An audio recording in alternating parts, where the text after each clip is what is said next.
Amigos de ADN Cultura, buenas tardes. Mi nombre es Miguel Benítez y conmigo se encuentra Andrés Elvira. Andrés es un actor de la Ciudad de México y nos va a hablar sobre bichitos.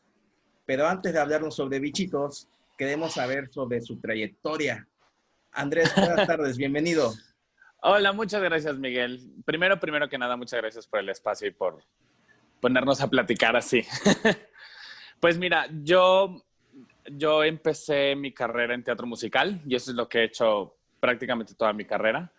Estudié en una escuela de teatro musical y mi primer musical fue Mary Poppins en México.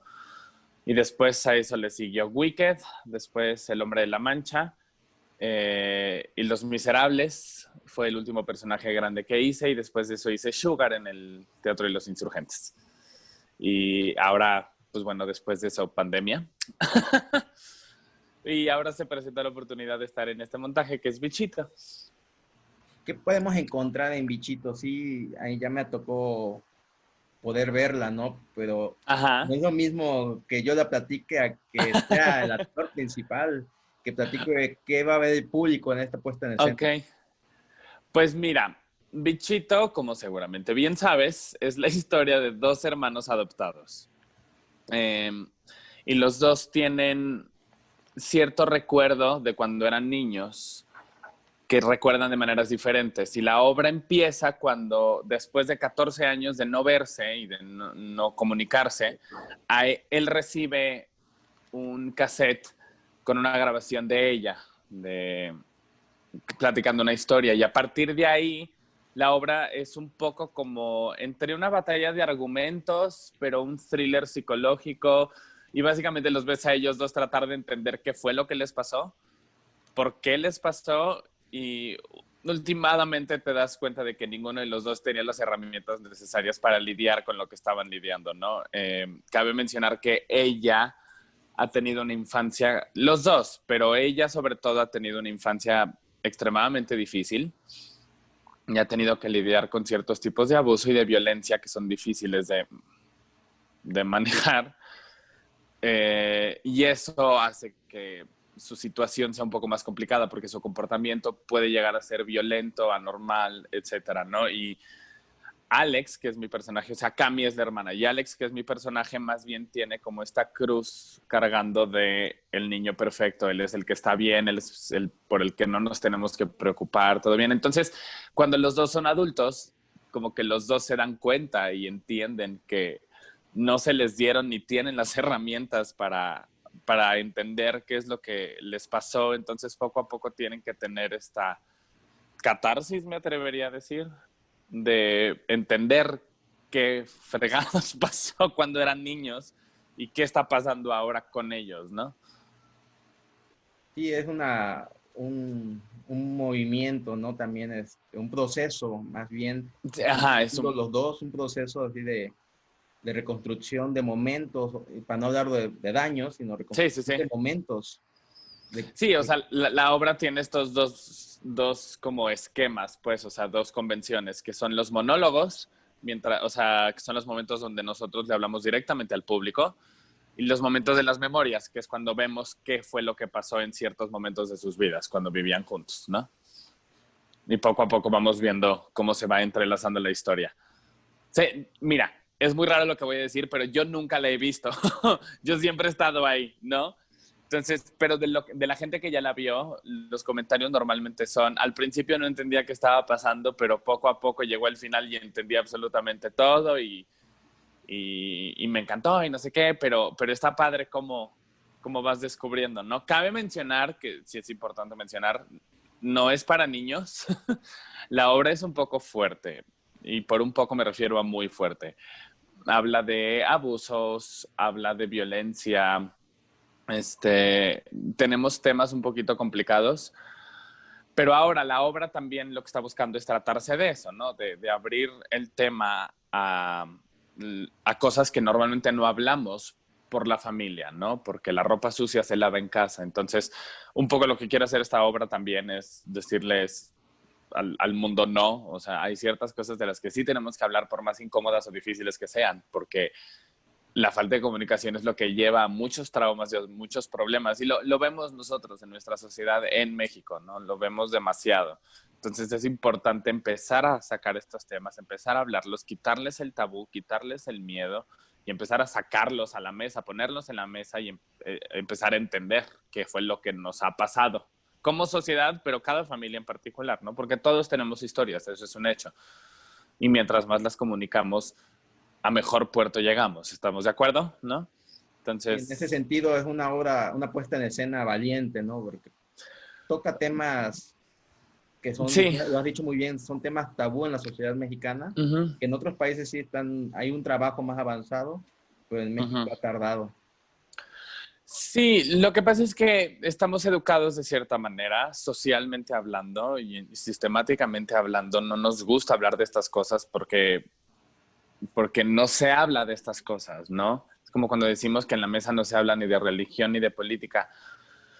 Lo entiendo, pero eventualmente vas a tener que empezar a hablar de estas cosas. Y estoy hablando de religión y política. Esto de lo que habla la obra es un poquito más importante, creo yo, ¿no? Porque estamos hablando del ser humano. Entonces, no podemos ignorar estas cosas y no podemos pretender que ciertas cosas no pasaron, porque todas estas cosas que nos suceden, sobre todo situaciones así de complicadas, pues nos afectan y nos cambian y nos modifican. Entonces, si no entendemos qué fue lo que pasó, el trauma va a estar padre. Entonces, hay que empezar a sacar estos temas. Sí, lo políticamente correcto, ¿no? En Uh-huh. la mesa, por Exacto, favor, sé correcto. Pero oye, Andrés, después de tu exacto. experiencia en el teatro musical, Uh-huh. viene una sensación nueva, ¿no? Una forma de trabajar nueva. ¿Cómo ha Justo, sido esto de justo. trabajar en línea? Pero no solamente es trabajar en línea, porque me ha tocado ver puestas en escena donde cada personaje está en un solo, ¿cómo decirlo? En una sola pantalla, ¿no? Cada personaje, Ajá, sí, ajá, como, como en Zoom, pues. como el Zoom. Pero en este caso, Ajá, ustedes están, los dos están a cuadro. sí. Eso es, creo que es lo diferente que ya estamos viendo en teatro en línea. Sí, pues mira, desde el principio nos dimos cuenta, o sea, porque obviamente sale el comentario, ¿no? Así de, bueno, ¿y qué hacemos la obra en Zoom o cómo va a funcionar? Y nos dimos cuenta rápidamente que esta obra no la podíamos hacer en Zoom, no había manera, ¿no?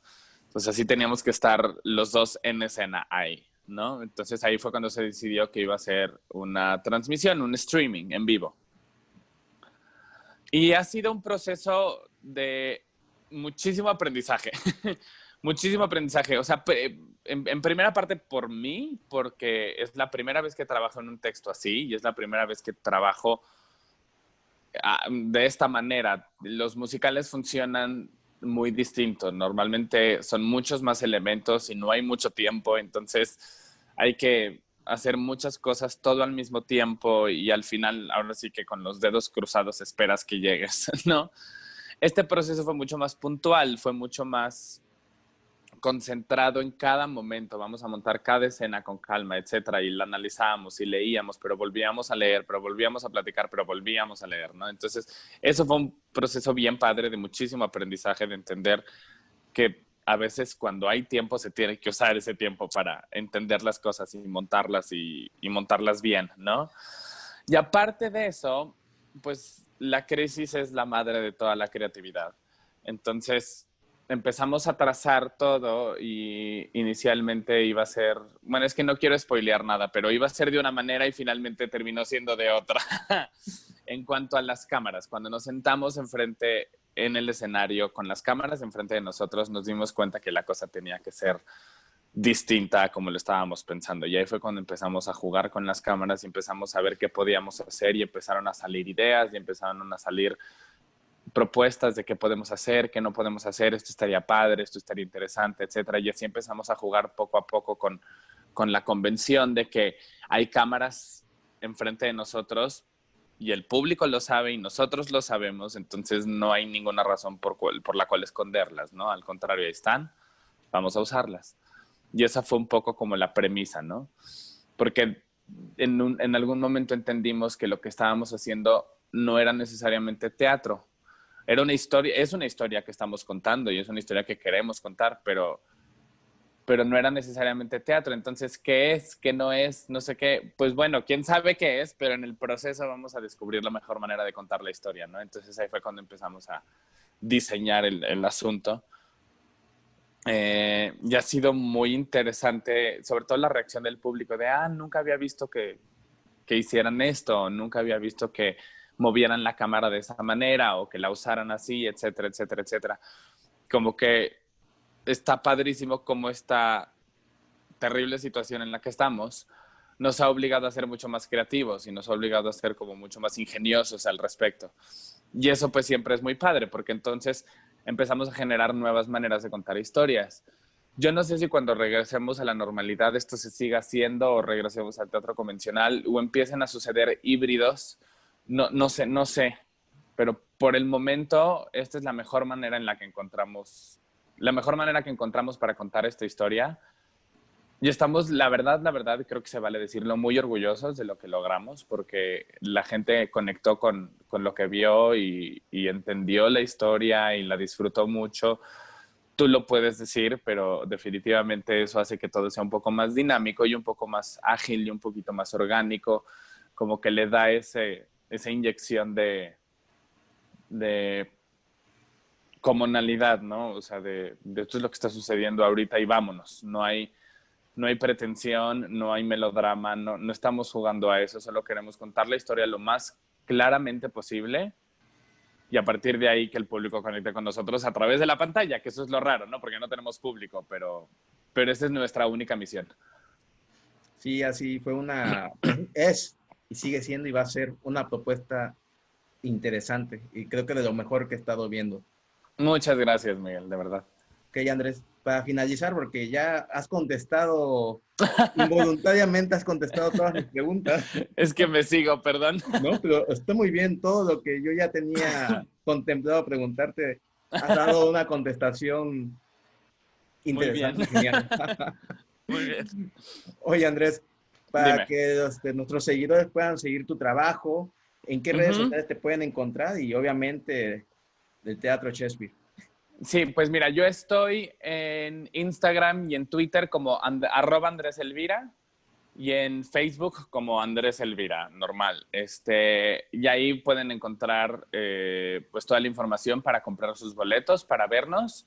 Ahí estamos, vamos a estar todos los martes de septiembre a las 8:30. Los boletos se compran a 150 pesos en boletia.com. Compras un código de acceso y con un código de acceso lo pueden ver muchas personas, entonces creo que es muy accesible.